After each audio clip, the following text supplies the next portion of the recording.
In the heart of the ancient Emberwood forest, where the trees whispered secrets to the wind and the rivers sang lullabies to the moon, there lay a small village called Luminara.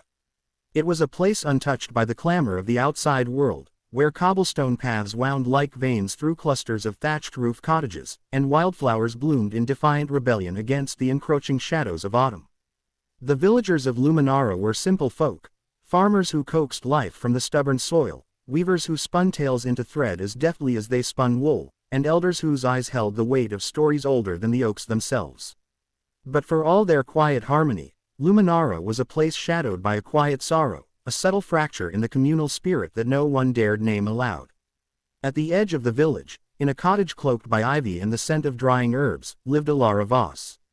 She was a healer by trade, her hands calloused from years of grinding roots and poultices, her silver-streaked hair tied back in a braid that spoke of both practicality and forgotten youth.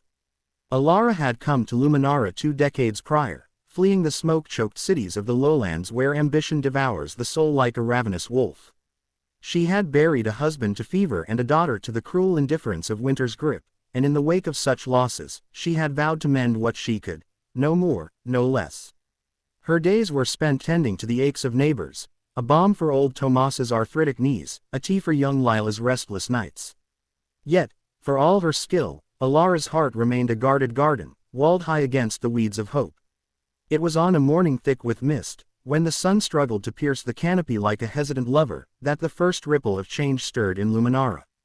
Alara was foraging along the riverbank, her basket heavy with feverfew and willow bark, when she heard a faint cry, not the sharp trill of a bird, but something rawer, more human.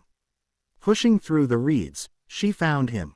A boy, no older than 12, collapsed against a gnarled root, his clothes ragged and muddied, his face pale as the underbelly of a fish. His leg was twisted at an unnatural angle, a branch jutting from the wound like an accusation from the forest itself. "Easy now," Alara murmured, kneeling beside him. The boy flinched, his eyes wide with the terror of one who has learned that the world bites back. "I'm not here to harm you. What's your name, lad?" he gasped, clutching at the air as if words were thorns. "Joran," he finally whispered, his voice a threadbare thing. "Fell from the ridge. Chasing a deer." Alara's mind raced. The ridge was treacherous, a sheer drop where foolhardy hunters met their end. But there was no time for questions. She tore strips from her shawl, binding the wound with practiced efficiency, murmuring soothing nonsense about the river's gentle song and the healing touch of dawn. Joran whimpered but did not pull away, and as she worked, Alara noticed the scars on his hands. Thin, deliberate lines, like the work of thorns or worse. Runaway, she thought, from some cruel master in the lowlands, perhaps. With effort born of necessity, she hoisted him onto her back, his slight frame lighter than she expected, and trudged back to Luminara. The villagers gathered as she entered the square, their murmurs rising like steam from a kettle. Old Tomas leaned on his cane, his bushy brows furrowed. "What's this, Alara? Another stray from the wilds?" "He's hurt," she said flatly, ignoring the undercurrent of suspicion. Strangers were rare in Luminara, and rare things bred fear. "I'll see to him." They let her pass without protest. Alara's reputation as healer granted her that much, but their eyes followed, sharp as flint. In her cottage, she laid Joran on the straw pallet by the fire, brewing a draught of willow bark and honey to dull the pain. As the boy slept, fever dreams twisting his features, Alara sat vigil, stirring the pot and pondering the folly of compassion. Why him? Why now? She had mended enough broken things to know that some fractures never truly set. By evening, Joran's fever broke, and with it came questions. He spoke little at first, his words guarded as a fox's den. But hunger loosened his tongue. Over a bowl of barley stew, thickened with carrots from her meager garden, he revealed fragments, orphaned young, apprenticed to a tanner in the city whose belt left marks deeper than leather. He'd fled 3 weeks past, surviving on berries and stolen bread, drawn to the Emberwood by tales of a haven where no man raises a hand in anger. Alara listened without judgment, her needle flashing as she mended his torn breeches. "Luminara's no paradise," she said at last. "We've our own shadows, but it's kinder than most. Stay till your leg mends, then decide your path." Gratitude flickered in Joran's eyes, a rare bird alighting briefly before flight. "Why help me? You don't know me," She paused, thread taut between fingers. Because the world takes enough without asking. I can give a little back. That night, as rain pattered against the thatch like impatient fingers, Alara dreamed of her daughter, Mira, a girl with laughter like bells and eyes that chased fireflies into the dusk. In the dream, Mira reached out, her small hand cool against Alara's cheek. Mama, the forest remembers kindness, she whispered. Alara woke with salt on her lips, the fire low and Yoren's breathing steady beside her. Word of the stranger spread through Luminara like ivy on stone. The next day, Lila, the baker's daughter, arrived with a loaf still warm from the oven, her freckled cheeks flushed. For the boy, she said shyly, peeking past Alara's shoulder. Heard he likes bread. Alara raised an eyebrow. And how would you know that? Lila shrugged, a conspiratorial grin breaking free. Everyone likes bread. Besides, Ma says strangers bring luck, if you feed him right. Yoren devoured the loaf, crumbs scattering like confetti, and for the first time, a tentative smile cracked his solemn mask. Lila lingered, chattering about village festivals and the great harvest dance, her words a balm brighter than any herb.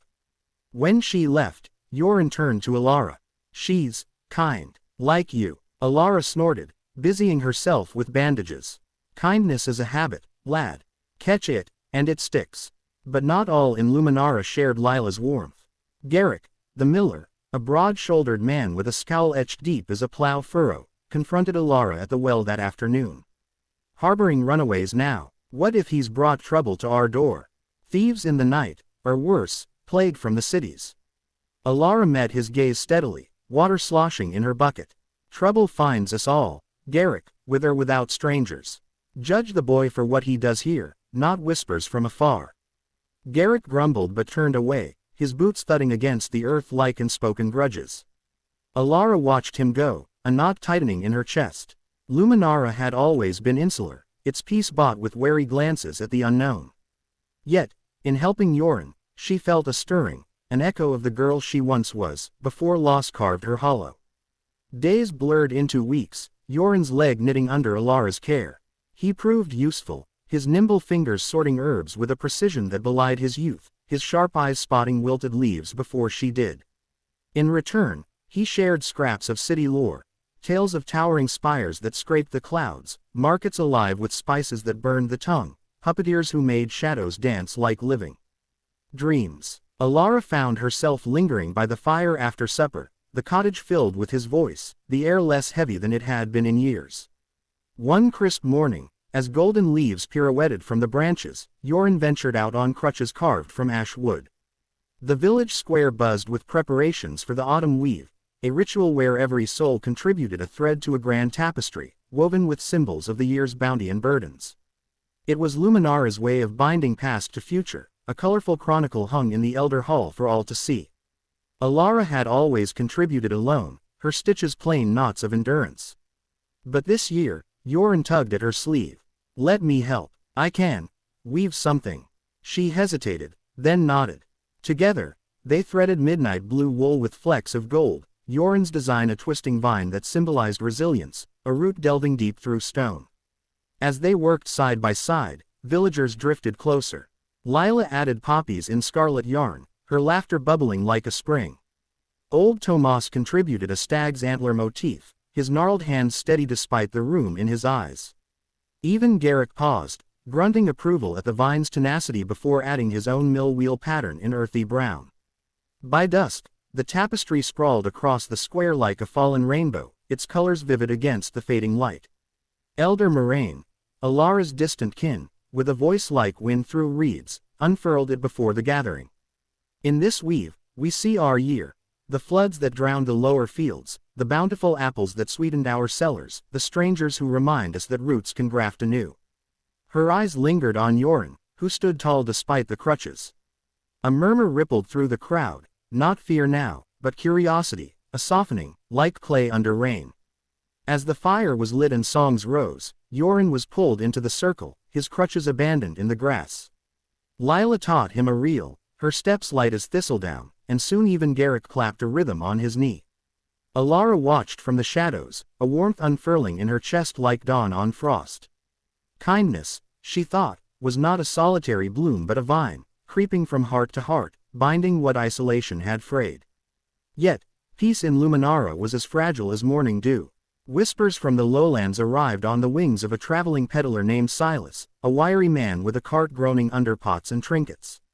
He spoke of unrest in the cities, guilds clashing over grain prices, sheriffs pressing boys into service for petty crimes. Aye, and there's a bounty on runaways, Silas added casually, polishing a copper kettle. Tanner's guild lost a dozen apprentices last moon, offering silver for their return.